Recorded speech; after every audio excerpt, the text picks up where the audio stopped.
frequently experienced extreme weather.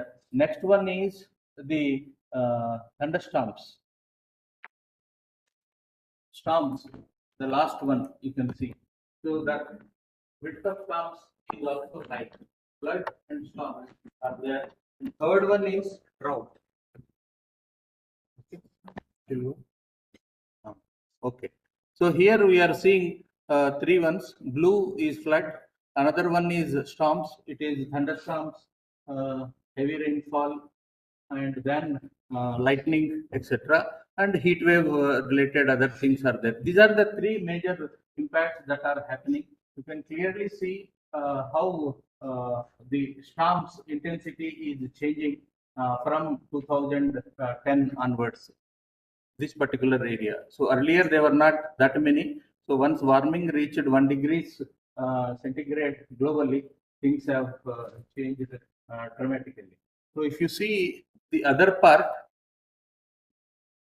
this is the drought and the flood. In different years, if you see, dominating was between when rainfall is less, so drought will be more. And on the bottommost panel, you can see a lot of damage from tropical cyclones in different countries. That is billions of dollars it is mentioned. So India is the fifth country there.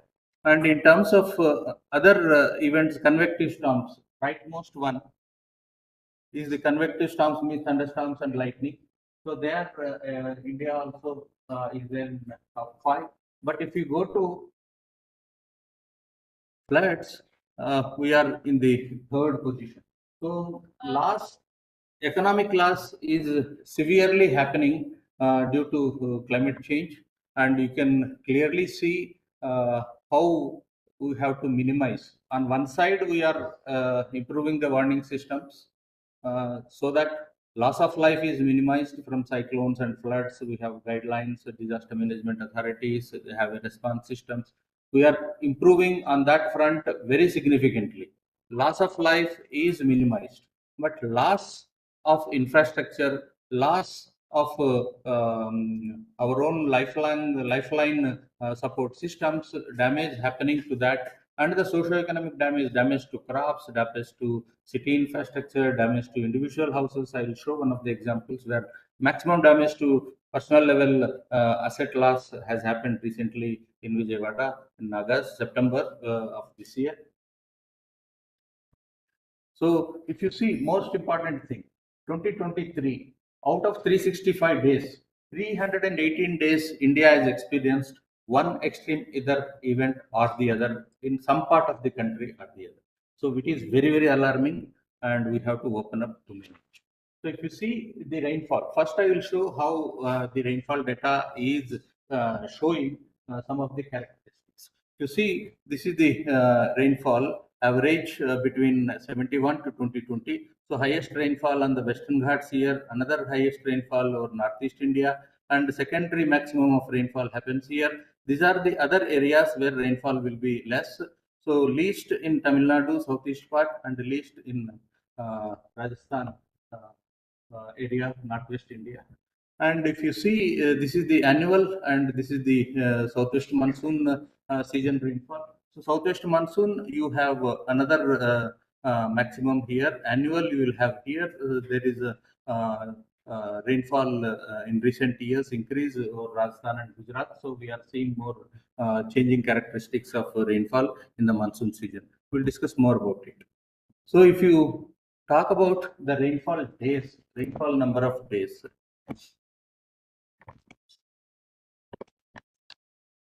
So number of rainy days, obviously more rainfall is coming here. They are more, so relatively secondary, less number of days. But these are the areas where dark colors are there. Number of rainy days is more. That are giving more rainfall over those parts. So if you see the variability of rainfall is pretty high in many parts of the country. When variability high means you can see excess rainfall regime, and as well as below normal rainfall regime leading to a drought and agriculture crisis and water crisis, groundwater depletion, all those things. So with recent same data, if you categorize with the different colors, so you can clearly see highest variation is there in the high rainfall zone also. If you see, we are seeing more rainfall happening here, but at the same time, that variability is very high. So that means that area will experience above normal, below normal type of characteristics more frequently.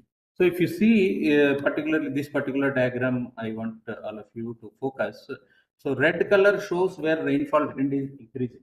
This is by IMD data. Blue dots show that rainfall is decreasing trend.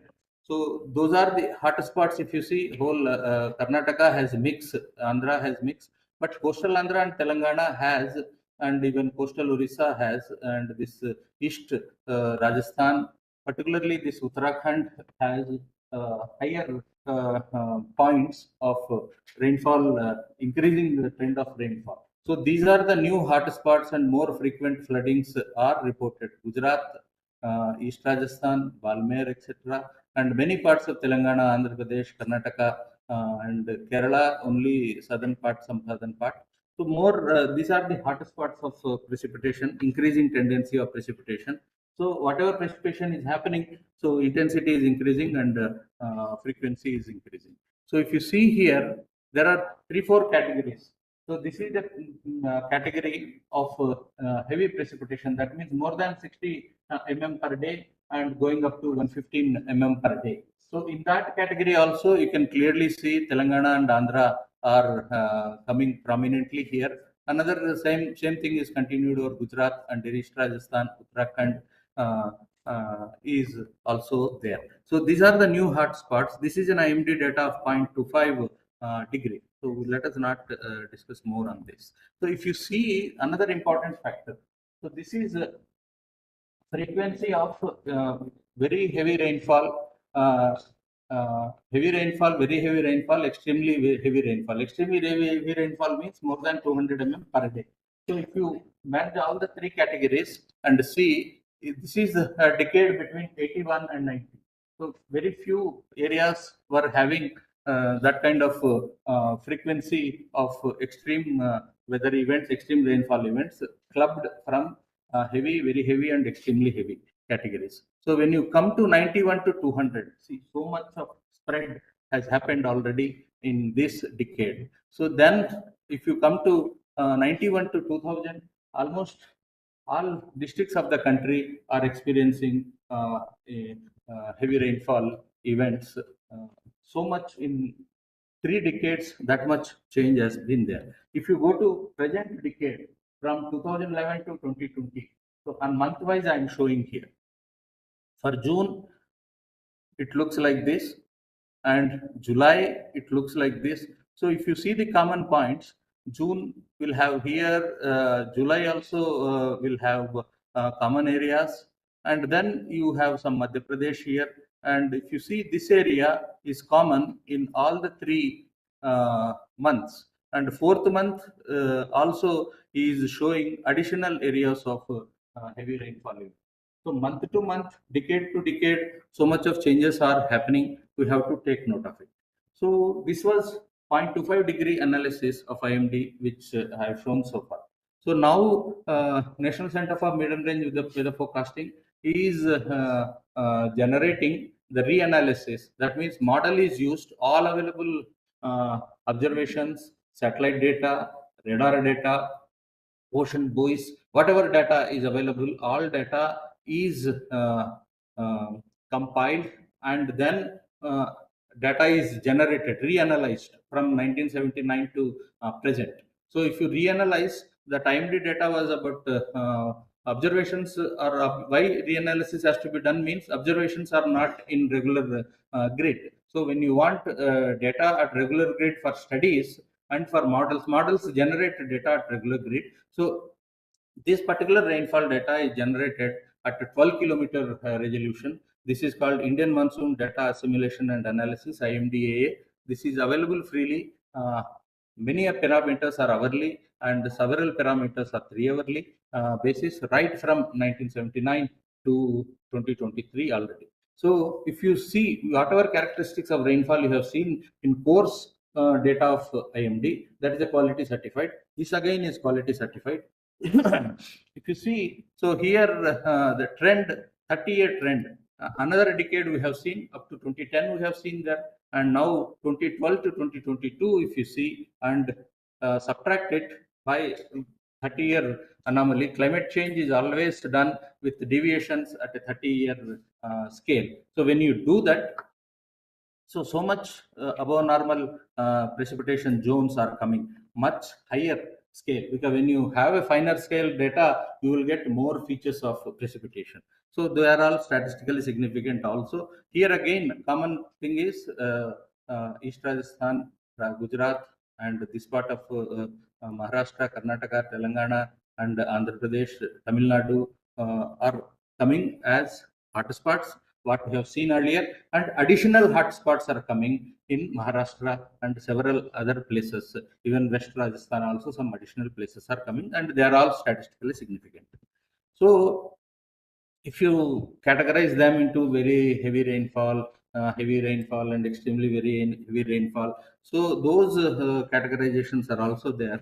And more important thing, when you go this data, this clearly proves that short duration high intensity precipitation events, their frequency is in real increasing from the decades of 1980 to decades of 2012 2010. And when you go to smaller scale, go to a state scale.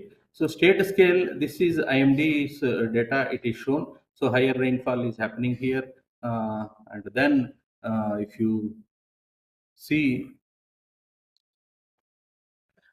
trend, if you see trend is increasing more in these northern districts, and coefficient of variation is also less here. That means rainfall is regular, more regular. And wherever this area variability is less, means you will have flood and drought regimes happening. And if you go to Telangana, for example, because I am showing, because I have a case study to show to you. So more importantly, the frequency of rainy days, increasing rainy days, is happening on the northern and eastern districts of Telangana. If you see Andhra Pradesh, so more rainy days are happening. Increasing trend is happening on the northern part. And similarly, arrows are there. Same arrows also suggest a trend, also suggest the same characteristics. And more importantly, if you see this, I want you all to uh, give some attention here. So each district is, earlier you have seen 318 days out of 365 days, one extreme event or the other is experienced in India and reported in 2023. So if you take such categorization from 73 to 2023, so every district is experiencing multi hazards. Somewhere drought, flood, somewhere heat wave, cyclone and drought, somewhere heat wave, cyclone and flood, heat wave and cyclone, heat wave, drought, flood, like this in different combinations. And coastal districts experiencing cyclone is the dominant cyclone, and flooding is the dominant extreme event. So if you see this, so we have to have a different perspective of responding to this. Early warning is one challenge which institutions of IMD, National Center for Medium Range Weather Forecasting, Indian Institute of Tropical Meteorology, they are all working on it to improve the skill and predict all scales of extreme weather phenomena from district level. Now very highly skillful forecasts are generated. Efforts are on to improve the similar skill scale, achieve similar skill scale at block level and the panchayat level, etc. So efforts are on. Higher powerful computers are obtained. Even as Redwals have said, 22 petaflop HPC is recently commissioned for this particular purpose. So on one hand, we work on improving the early warning. Forecast warning alone is not enough. Anticipating the impact associated with uh, the extreme weather phenomena in the background of these particular vulnerabilities, multi-hazard vulnerabilities experienced across the different districts of the country, different parts of the country. So when whole country in one form or the other, in multiple ways, is already vulnerable to extreme events, whose frequency is increasing and intensity is increasing year on year under the global warming regime. So our ability to manage and take care of our livelihoods, assets, our own houses, our own infrastructure from collapsing becomes very important.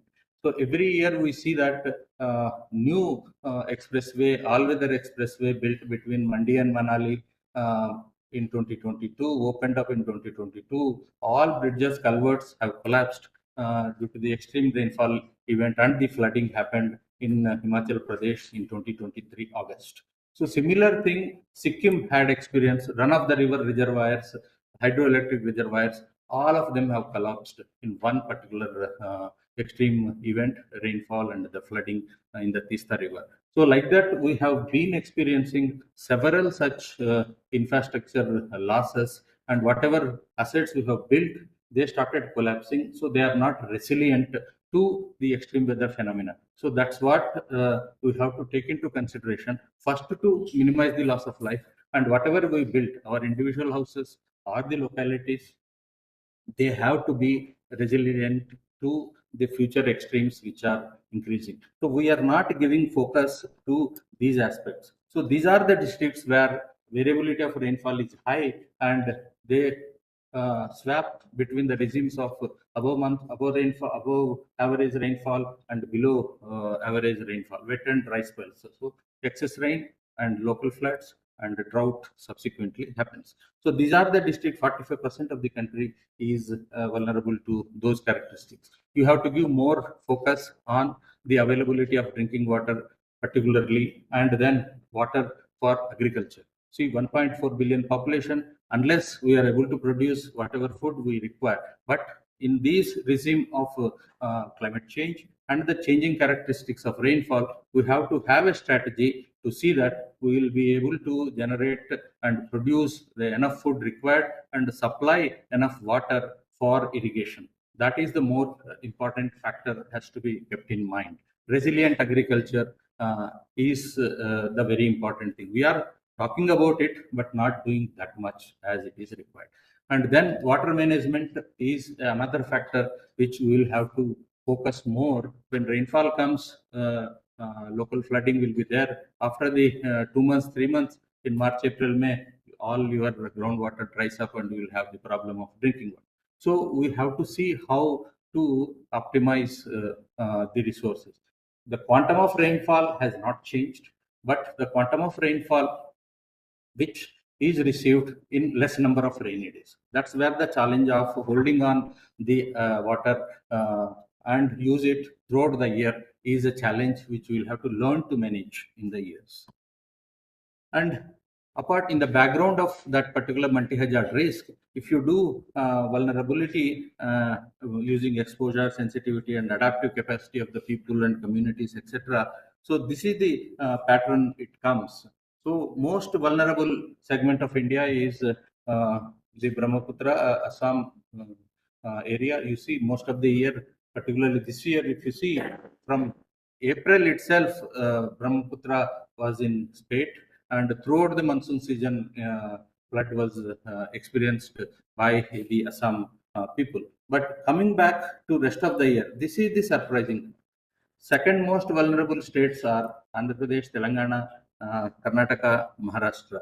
So this is where it is very important. Bihar is prone to flooding, but because of the river inflows coming from Nepal, many of the rivers push water into East UP and Bihar. So Bihar is coming fifth. So Bihar was reporting more floods and more impacts in the past. But now the whole scenario has changed. It is Andhra, uh, Tamil Nadu, Telangana, Karnataka, and Maharashtra.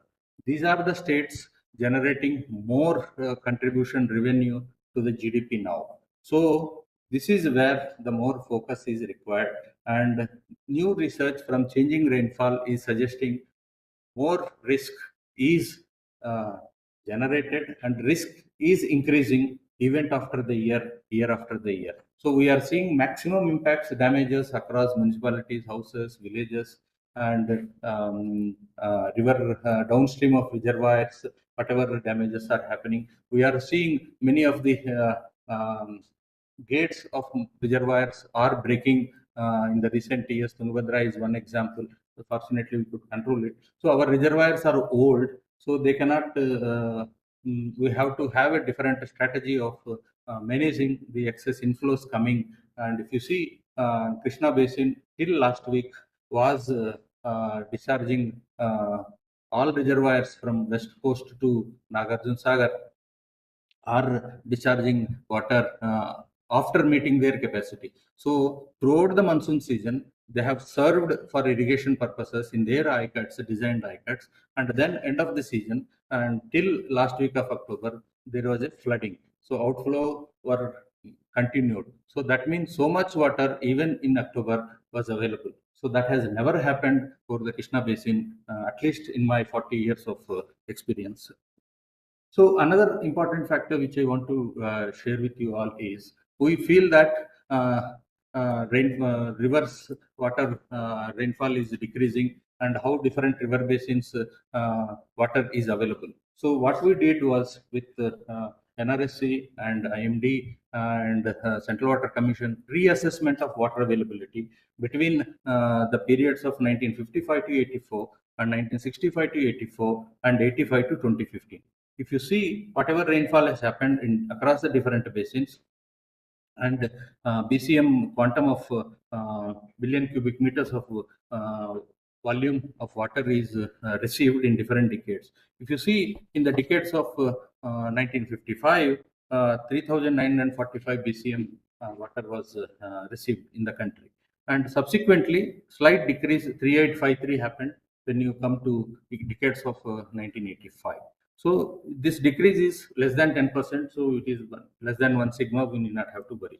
But when you come to 2015, again it has increased to 3880.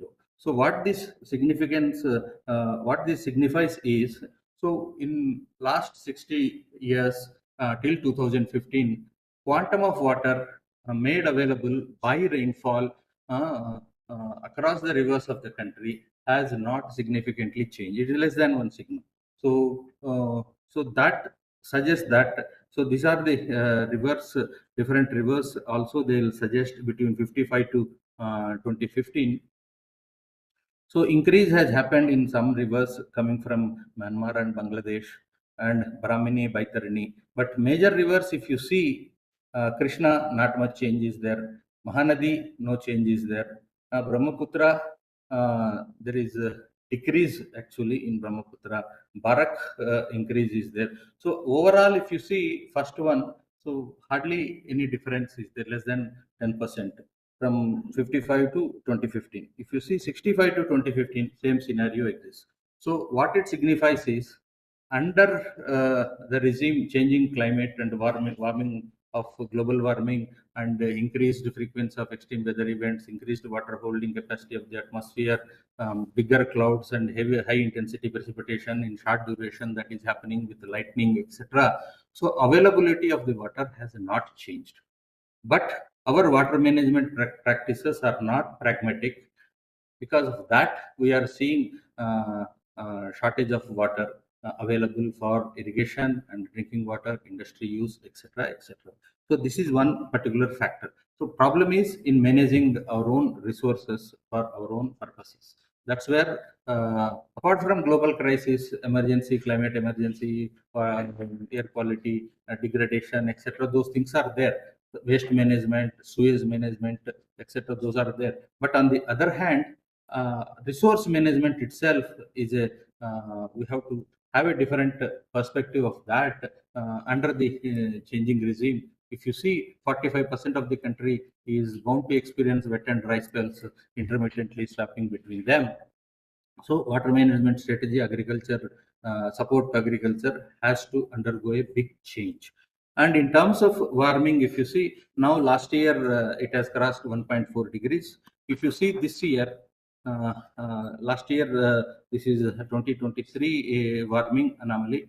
So if you see more warming in the poles, Arctic and Antarctic, and India did not have that kind of warming in last year. So if you see particularly this 2024 up to August, uh, you will see always it is uh, zero point 0.8 degrees above global average. And another important factor, what is making the uh, rainfall to be same? And some extreme events, Rajasthan, you see, Telangana, you are seeing more rainfall is happening. So what is happening is, if you see total moisture is also moisture loading of the monsoon atmosphere, South Asian atmosphere is pretty high uh, uh, in terms of anomaly for 2020, right from 30-year average if you take, so it is coming up very prominently. So accordingly, rainfall is also increasing in several parts of South Asia. And in terms of moisture loading, not only from satellites, these are from satellite, and this is the reanalysis. This is also from the satellite. So three different sources of information. Moisture also suggests that moisture loading, in fact, is happening across the country, particularly central India, northwest India. That's where monsoon rainfall has to be more. So if you see in the season wise annually, so loading is happening in central India. That's how more of the precipitations are coming. And if you see monsoon season, you are seeing more moisture loading happening in these areas. That's how new hotspots of extreme rainfall are seen. Even in September, October, the extreme precipitations are experienced from Arabian Sea. So this moisture loading is prominently happening from Arabian Sea. So that is what is the important factor which you will have to see. So if you see this particular disaster database for 2023, June, July, August, September, out of 122 days, annually have seen 95 days have experienced extreme events in southern India only, in these states. So number of deaths are less, but more worrying is the crop area loss. So that is a household loss. Most of the farmers have income from one crop in this country. So if this is happening, this is a big loss at the household level, at the individual family level. So houses damaged, whatever houses are constructed for life by our families. So this house damage is more, and then animals are also important for dairy and other purposes. So these are the damages which we will have to minimize in times to come, and these are increasing year on year.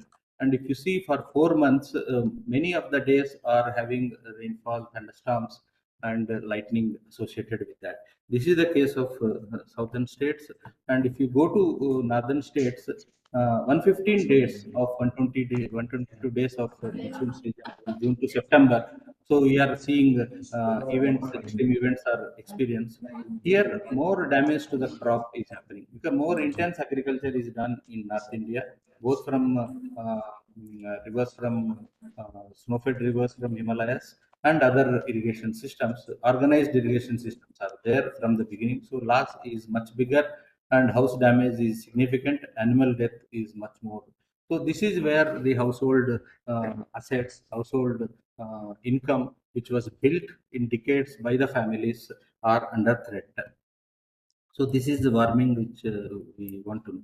Another important for global warming is 1.4. Now this year, many of the months have exceeded 1.5 degree, which we thought IPCC uh, postulated that by 2030 only we will cross that 1.5 degree warming, but we have already crossed all months of 2024 so far till October. Are recording global average warming is more than 1.5 degree. So if you go to different parts of the country, so warming is already 2 to 3 degrees. Globally is 1.5, whereas individual states, Assam 2 to 3, Himachal, if you see hill states, warming varies much higher. So when 5 degrees warming is there in those areas, in clouds form, so they will have 35% of higher water vapor holding capacity. You can imagine that's how the cloud bursts are increasing in those areas. So individual local scale warming, if you see, there are different states like Manipur, Meghalaya, Mizoram, Nagaland, all are experiencing more than close to 4-degree warming. So while global warming is 1.5, globally whole planet Earth is experiencing extreme weather events. We are seeing localized extreme events impacting hill states like Sikkim, Himachal, Uttarakhand. You have seen rainfall is already increased. Reason for this is this warming. And if you see August of last year, and uh, this is very important. Why I am doing a case study now for attention of all of you. So 19 days of out of 31 days uh, reported extreme weather events in the four states, for example. So in northwest India, 26 days of out of 31 days experienced extreme weather events in the month of August 2023. And at the same time, weekly rainfall shows maximum precipitation happened in this way because cyclone depression was there, so it has moved and it has given. And following that, this system has been influenced by western disturbance, and this rainfall pattern continued in subsequent week from here to this way. And another system formed here, so rainfall was here. In 2 weeks' time, we had rainfall starting from northern coastal Andhra Pradesh, particularly the Vijayawada side, and then gone up in 1 week up to this point. And there are subsequent week new areas of extreme rainfall has been there. And at the same time, we had local extreme precipitation. More important is I want to focus on Vijayawada floods, what could have been done. So in this particular diagram, ocean heat content, tropical cyclone heat potential, which the Dwalsab has mentioned. So in 2023, you can see anomaly is quite high over here. So it will transport more latent heat and transfer of heat, moisture, and momentum to the overlying atmosphere. That's how moisture loading is happening and increasing in recent decades, adding to the warming and making bigger and bigger clouds to happen form. And without moisture feed, clouds cannot form and grow and give extreme precipitation. So all the conditions are known and clearly showing. This is one particular study, recent study on urban floods, which has happened. So many cities are studied here. So more importantly is urban precipitation. In four metrics they have studied. One is urban annual precipitation anomaly. So precipitation anomaly for each city you can generate. It could be positive, it could be negative also. So, but we will concentrate more on where urban precipitation anomaly is positive. And when they are positive, they are able to even decipher the annual precipitation change anomaly. It is not only so far we are talking about precipitation anomaly. Now we have to see at precipitation change anomaly because trends are changing so high, so very high. We have seen the uh, hotspots of increasing trend of precipitation. So precipitation change anomaly is also very important. And at the same time, every city will have an extreme precipitation anomaly in the magnitude. So that magnitude change also, frequency and change also we have to study. So these are the four metrics which the recent study has brought out, and clearly they have seen in all those 900 odd cities they have analyzed uh, to the downwind of city, they are seeing extreme precipitation is happening uh, in the downwind of the city. So this is the main characteristic phenomena they found in the cities, apart from heavy precipitation happening in the city. But more than the city, downwind area is receiving extra precipitation. So when you compute all this precipitation anomaly and precipitation change anomaly, so different. This is the city urban area. Different parts, different directions, subsequent downwind direction of the cities, the change anomaly characteristics are different. So for Indian cities, we have so much of rainfall data. We have to analyze and identify these characteristics in each city, where which segment of the city the anomaly change is happening and the increasing trend, and the extreme precipitation value is undergoing change both in terms of magnitude and frequency. So this is an eye-opener study. If you see in the South Asia, so 50% of the cities are experiencing UPA is positive. That means urban precipitation anomaly is positive. 50% of the cities it is negative. If you go to Europe, it is 63% cities are experiencing above normal precipitation. 37% are experiencing below normal precipitation. So this is the present situation, but this can increase or decrease. So we have to worry about extreme rainfall is happening, but within that change, we are talking about the change. We are not talking about the magnitude of rainfall that is increasing across. But within that regime, so anomaly is increasing somewhere, anomaly is decreasing somewhere, magnitude is increasing somewhere, magnitude frequency is increasing somewhere. So wherever those things are happening, our response systems, our mitigation systems, our risk management practices have to undergo a new change. That's what this study conveys. So Europe, you can see 61%, 39%. Asia, if you see bigger Asia, South Asia, Central Asia, East Asia, Southeast Asia, if you do put together 69 and 31, South Asia, if you see, it is 50%. So clearly, this particular downwind increase of extra precipitation from the surrounding areas, four sites, if you see. So that is very clearly coming. In all the cities where 1 million or more population is there. Similarly, the precipitation, extreme precipitation anomaly is also increasing. Not only the heavy precipitation, UPA is positive, but extreme precipitation anomaly is also increasing in the downwind. So if you see this kind of increase has been seen when elevation is there. When elevation is increasing, number of cities experiencing urban precipitation anomaly is also increases across the globe. So in terms of extreme precipitation, which you see, this particular case of September uh, 2024 and 1st September this is the August where this has extreme event has happened.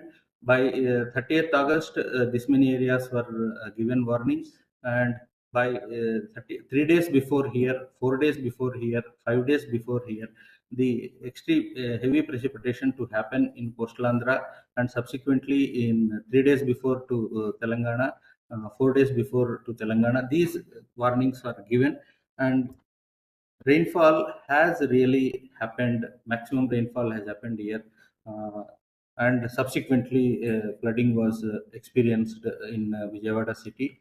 And reason for this was apart from this rain happening, there is extra precipitation happened and upstream of Vijayawada, that is in Telangana, Khammam district, and you can see that is the precipitation happened.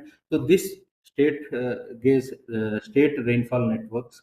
Why I want doing is apart from national level information, when state level information is available, how best we can manage the emergency which is created by impacts. Rainfall is not only the impact which has created. I will just show. So rainfall is the trigger for it, and in the background of what kind of background this rainfall has happened, we will see now. So this is the rainfall happened first, and then this rainfall has moved to Telangana segment. If you remember, eastern part of Telangana was having increasing trend of precipitation in both the data sets, which is already there. And this is the actual rainfall, extreme rainfall recorded in Telangana network, and subsequently the rainfall has moved northwards with the movement of the system. So when that extreme rainfall is happening, what is there on ground?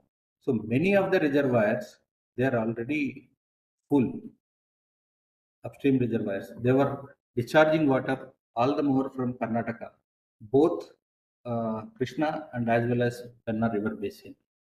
So all the reservoirs are full. This is again the state government data, which is available in real time on websites. So real time data collection is there, and warnings are there 4 days, 5 days before. Still, we could not assess the possible catastrophic scenario which is likely to develop. So under this, when extra water is already released, from each of the reservoirs.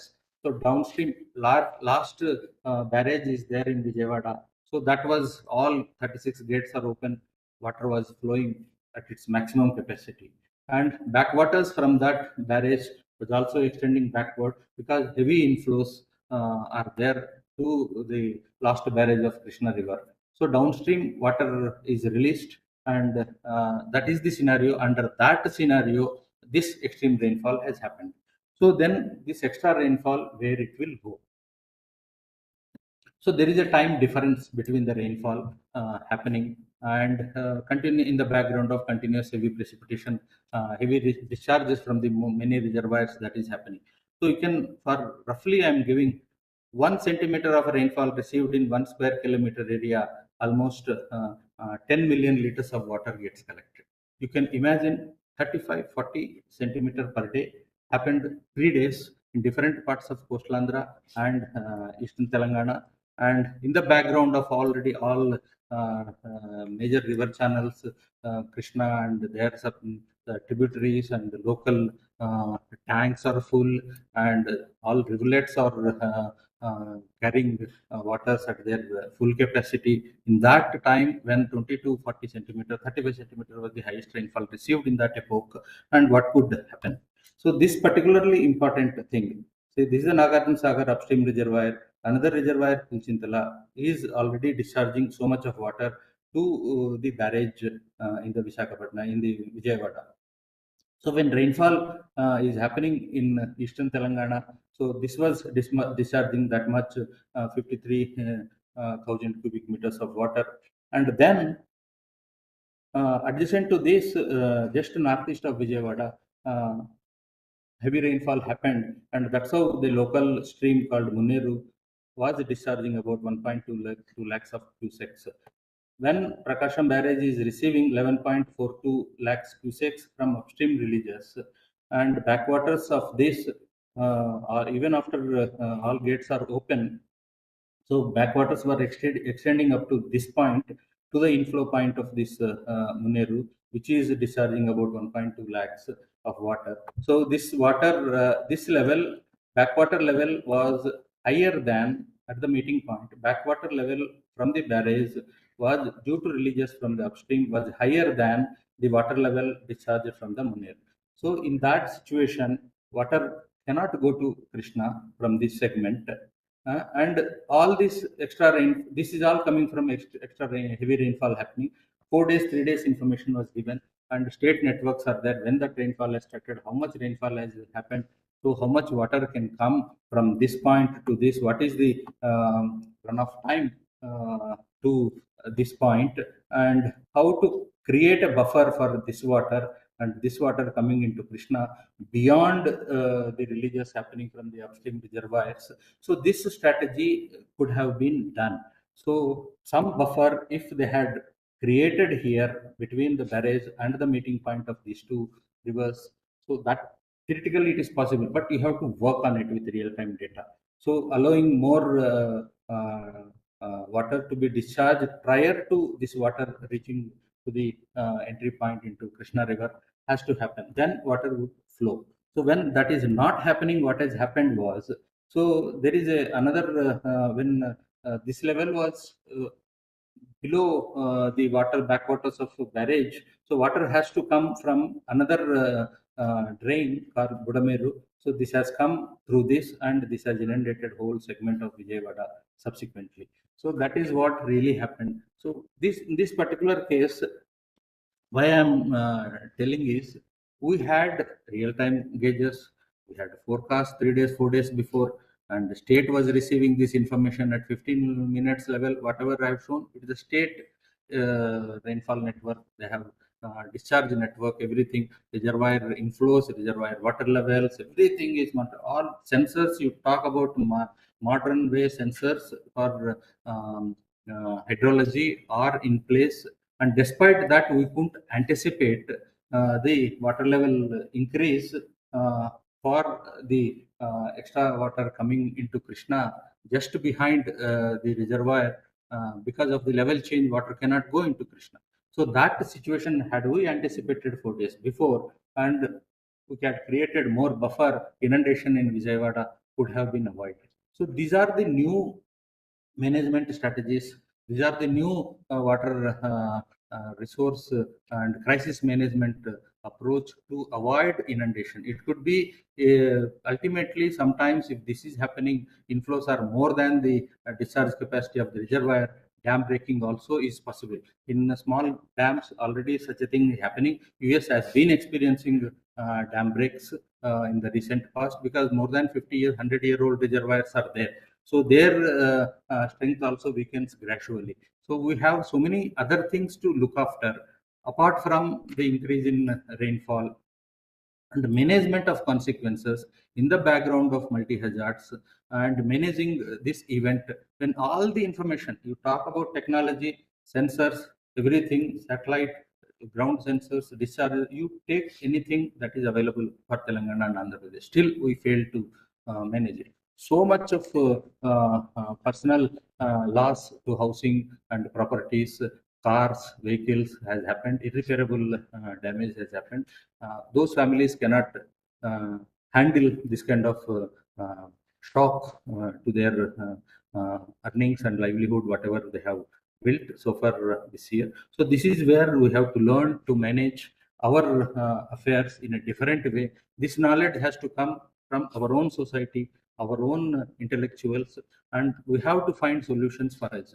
So the traditional way of managing this by irrigation department won't work in this case. So this is the new scenario. We have to have new assessments of water coming, what are the outflow channels, what could be the levels. If you manage this way, whatever is happening, whether that is okay or not. Now all the scenario generation is possible. We should put our minds to that where knowledge inputs are required, and assessing the impacts from an extreme event is becomes important in coming days and years. Thank you very much for this opportunity.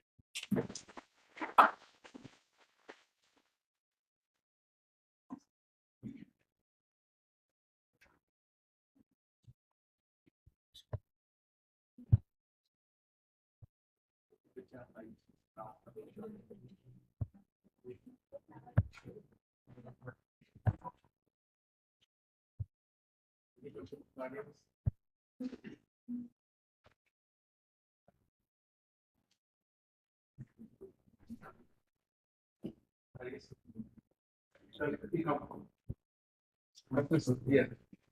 No, there's a mic. Yeah. No, no. You cannot go to online. Okay. No.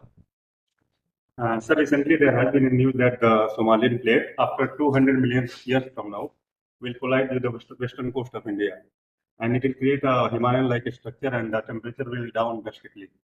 So I just wanted to know to what extent it's true, because it's been in news. And one more question is that whether anthropogenic regions like humans, what we are doing, can this hasten the process? Means it may collide between 200 million years or not.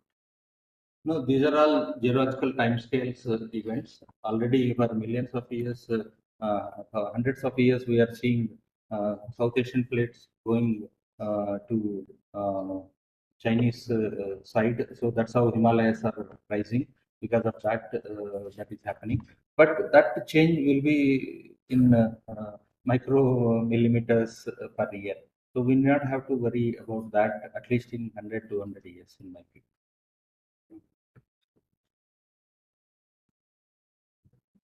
Sir, we have few online questions also.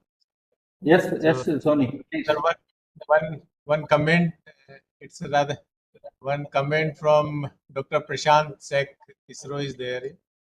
Even though the total amount of total rainfall remains nearly the same, the decreasing rainfall time period is a more concerned trend now. Now the same amount of rainfall occurred in very less time period. It requires rainfall data at finer temporal scale.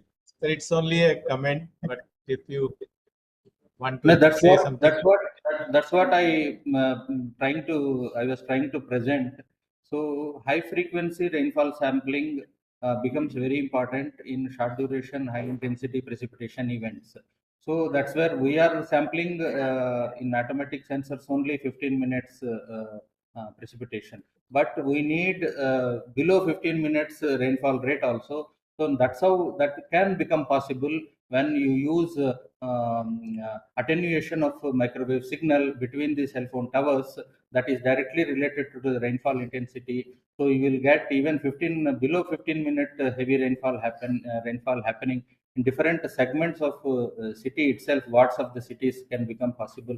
So that's where now the microwave sensor data and signal attenuation linked to the rainfall intensity has to get generated. So globally, several European countries are doing, but we have not started doing it in India. But we need to do it on priority.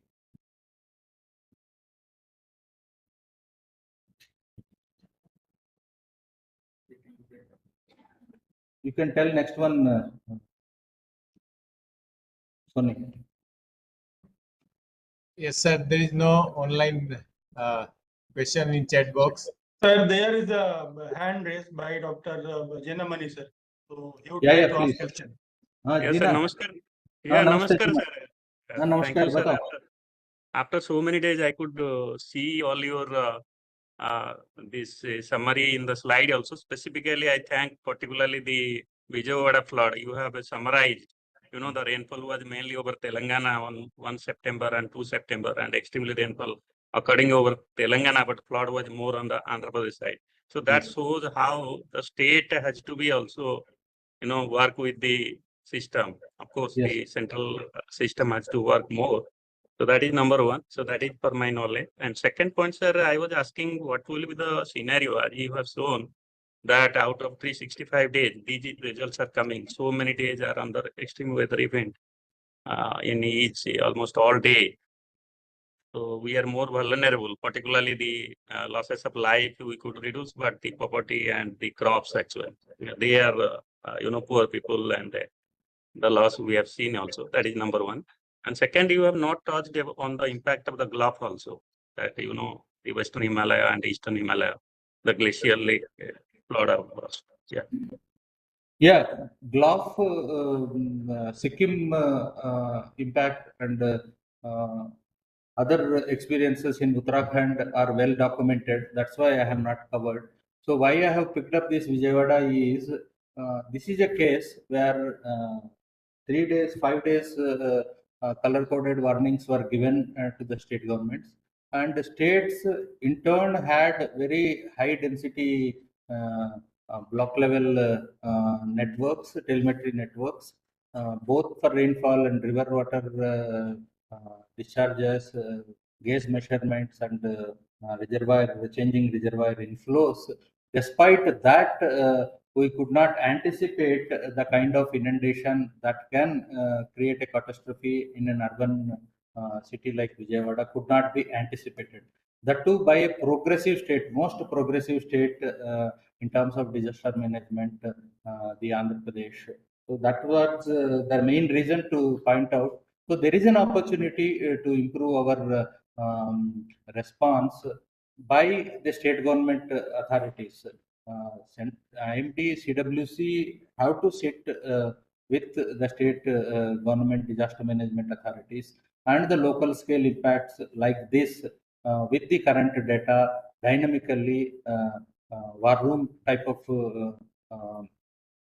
activity has to happen when extreme event takes place like this under the background of all reservoirs are full, all tanks are full, all major and medium irrigation tanks are full, local tanks are full. So it has to be managed by a new strategy. That's where my purpose of showing that case is to start working differently. Only for that kind of system we have only for cyclone and some to some extent for heat waves, but not for these kind of extreme events impacting from one state to the other state. So that is a new practice and a new scenario developed. So that's where new challenges to IMD also, and more coordination beyond cyclone and heat waves has to happen from IMD side, guiding the possible impacts by impact-based forecasting tools, and then decision support tools of the states has to be linked to that. That's where the more challenge to you in coming years.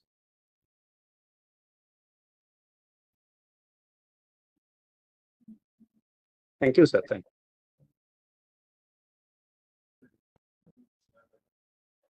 So is there any more question from online participants? Sir, I have a Please question. raise hand. Sir. Yeah, Madhulata, yes. Sir. I'm audible, right, sir? Yes, Madhu. Yes. You are good. Yeah. Informative seminar. I have a question. You mentioned in the change, the warming is increasing. So whatever flooding you showed in the monsoon, you showed precipitable water content. It explained both liquid and solid content in the atmosphere. So according to the changing scenario, more convective precipitation is increasing, Hmm. or True, because increasing rainfall trends are from the bigger and bigger clouds forming. So it is a convective precipitation increase, surely. sir, second question. You showed about the flooding happened in Vijayawada. So whatever inference you have obtained after the scenario, it can be useful for the next season flooding, sir. Yeah, that's what I'm proposing. See, I've given interviews to local Telugu channels of Telangana and Andhra Pradesh after the event, highlighting such a possibility of managing in a better way. And that's what has to happen when the new extreme event like this and large scale impact downstream of any coastal city or anything. This is a one particular case. It can happen differently. So we have to Yes. have a means of assessing the impacts at local scale and guiding the response system, that the way we do it for cyclone and heat waves, that has to emerge. Thank you, sir. Thank you very much. Yes. Sir, very nice and excellent presentation. Two quick questions. Satellite era started from 1960s. Your data shows from 1971 till now. Is it the thickest and the dense network of stations has enhanced the quality of prediction? One. Second case is that, as a meteorologist, always agree that metropolitan cities are getting more rain compared to the rural areas. From 1970, about 0.5 billion population for India is considered. The population has gone to 1.42 above, almost threefold. This enhancement in population made entire country as a metropolitan country in the world. Yeah, 1971 is chosen from where the industrial driven development has happened. But if you see daily analysis, 0.25-degree analysis available from 1901 is available daily. But whereas NCMRWF 12-kilometer analysis, grid scale, fine scale analysis is available from 1979 and now. So about the population increase, is all urban cities UPA is positive. 50% of the cities. This is the outside India study. We have to do with so much rainfall is happening, so much data is available. For each municipality, we have to generate whether UPA is positive, UPA is negative. If UPA is positive and UPA change, what is the UPA change is happening in that particular city, and what is the predominant wind and the direction of movement of extreme weather phenomena. Downwind of that also will have. The rural area downwind also will have extreme precipitation. That's what the recent August 2024 study suggests. About 900 cities across the globe they have done. So it doesn't increase only in within the metropolitan area. Downstream, downwind side of the metropolitan area also, where the clouds move from the city to that side, also will have extreme precipitation. So that's where our response systems have to be positioned differently to tackle those situations. Our problem is we don't have sufficient drainage systems in the cities, and that's extra water is coming. We don't know how to manage. Now we have to find a solution. Thank you. Sir, one online question from Dr. Indra Rani, NCMRWF. Yes. How useful is IMDA analysis in our studies? This is the first insight that has become available from CGEW analysis using the NCMRWF reanalysis data, IMDA analysis. So this has brought out new hotspots of extreme precipitation and precipitation increasing trends, new hotspots of extreme precipitation for better management and better preparedness. Definitely, several studies are coming now using IMDA data. So that's a very good data sets. Many more studies will come in terms of characterizing the extreme events, all categories of extreme events. This we have seen for rainfall, but it should happen for heat waves and as well as thunderstorms, etc. So several more insight in in terms of frequency and distribution of multi-extreme events has to happen using IMDA data. So all appreciation to NCMRWF which has generated this. I request them continue to generate this data uh, in coming decades also. Thank you. Sir, Yeah, tell me, sir, Indra. do you think we have to increase the resolution of this data set maybe in the next generation of reanalysis? If your computer resources allow, ideal would be if you can generate 5 kilometer grid scale reanalysis, that will be ideal. At least from year 2000, if that can happen using the present day seamless model, which you are coupled model, which you are planning to implement very soon. With that model, this kind of IMDA is regenerated from year 2000. That will be very useful. Thank you. Okay, sir. Thank you.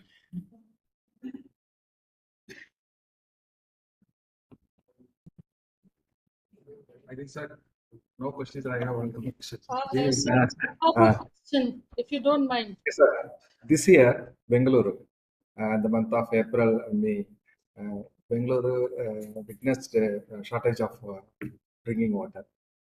How exactly we can attribute this to climate activity or it is due to human activity? It is human activity only. If you see, end of last September, all reservoirs of Karnataka were having enough water. So by February, we have exhausted all that. See, whatever resource becomes available end of September anywhere in the country, so you should plan for drinking water support and rabi crop irrigation support first, and then drinking water until the next monsoon comes. That will be middle of June or end of June only, not before that. Till that, you have to plan for drinking water. And at the same time, groundwater recharge is more important at household level and apartment complex level because we are only extracting. You can send the rainwater accumulated on your rooftops to the groundwater itself. That is happening many where advocated. So many of the societies are localities are not doing the groundwater recharge. When rainfall comes, instead of allowing it onto the road, if you can recharge at individual household level, definitely waterlogging in the streets can be minimized significantly, at least by 50%. Several such assessments are there. So all those practices at household level, our response to a rainfall, rooftop rainfall has to happen. Thank you. So one more question is there from Yes. Dr. Soma. Soma, how are you? Very fine, sir. Thank you. Sir, I have a question. Actually, I found your Vijayawada case very interesting. In fact, many countries are focusing on a facet. I mean, that means post-event, multi-scale impacts that happen. So not just one-to-one event with impact, but event with short-term impacts, middle-term impacts, and long-term impacts. So, is there any report or any publication regarding this Vijayawada case, sir? We are very interested. No. I think we need to document it jointly sitting with state disaster management authorities. So all this information is available. If IMD Hyderabad and Amravati takes it up with the state government, I can join the effort.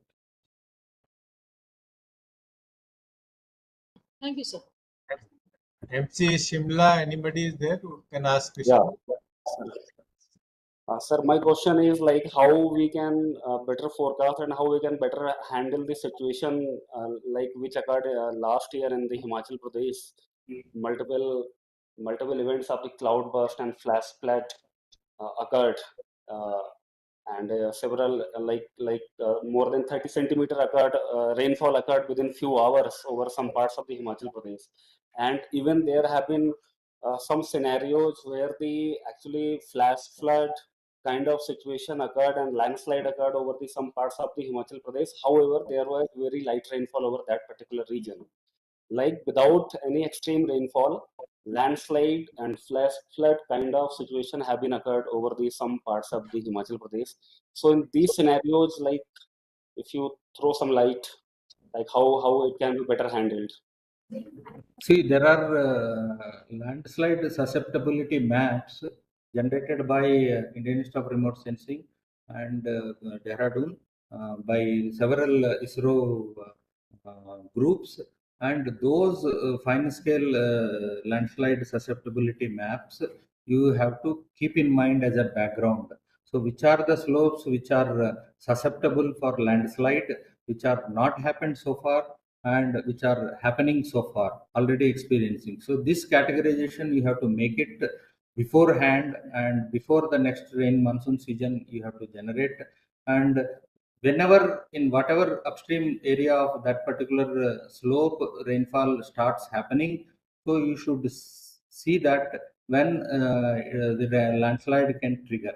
And at the same time, apart from rainfall, seismic activity, tectonic activity also destabilizes the slopes. So that's where you have to work with the groups of Vijayawada Institute of Himalayan Geology and other geological groups working in Himachal to identify beyond landslide susceptibility maps what are the areas becoming unstable due to tectonic activity. Both the factors you have to generate slope level maps, and then look for rainfall to happen, or earthquake triggered landslide also, which Tapovan area experienced in winter can happen. So this is both rainfall triggered landslide and non-rainfall triggered geological effects of landslides. Both this background information has to be available at MC, and you have to work with the state remote sensing center to update and generate these maps, and then together you can possibly work on potential landslides whenever rainfall in those areas starts happening. Okay. Okay. Thank you, sir. Sir, now I see no raised hand, and Thank you, Sony. Thank you. so let us heartily applaud our honored speakers today. And now it's time to express our gratitude. As a matter of our respect and gratitude, I request Dr. P.V. Kuvi, Head MC Bangalore, to please felicitate Professor V.K. Dadwal and Dr. K.J. Ramesh by presenting a shawl and a memento.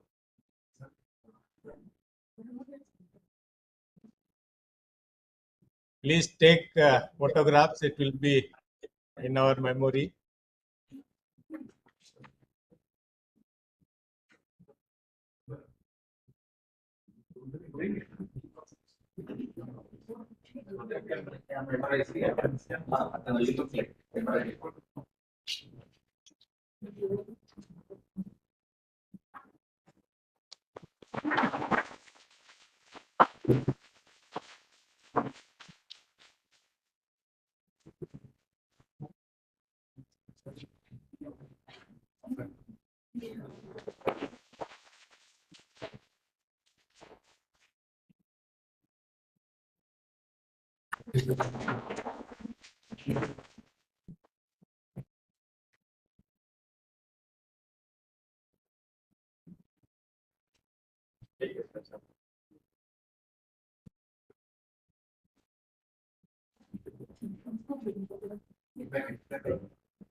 Thank you, Sony, and online audience. Thanks very much to all of you.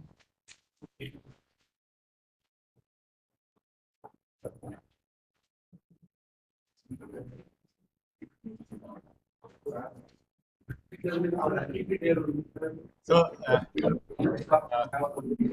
I take this opportunity to present the vote of thanks also. On behalf of IMD, I gratefully thank Professor V.K. Dadwal and Dr. K.J. Ramesh, sir, for kindly sparing time to be with us and delivering the talk. Also to Professor Kamshali for supporting us in making these arrangements. We are also thankful to Director NIAS, Padma Shri Dr. Shailesh Nayak, for extending the infrastructure to arrange this lecture. Our thanks to IMS Bangalore chapter for supporting this activity. So I thank all our respected audience to join us today. Thank you all and look forward to see you all again in forthcoming lecture by Dr. P.S. Goel on 14th November. Thank you. Thank you, Sony. Thank you, Dr. Soni. Thank you very much.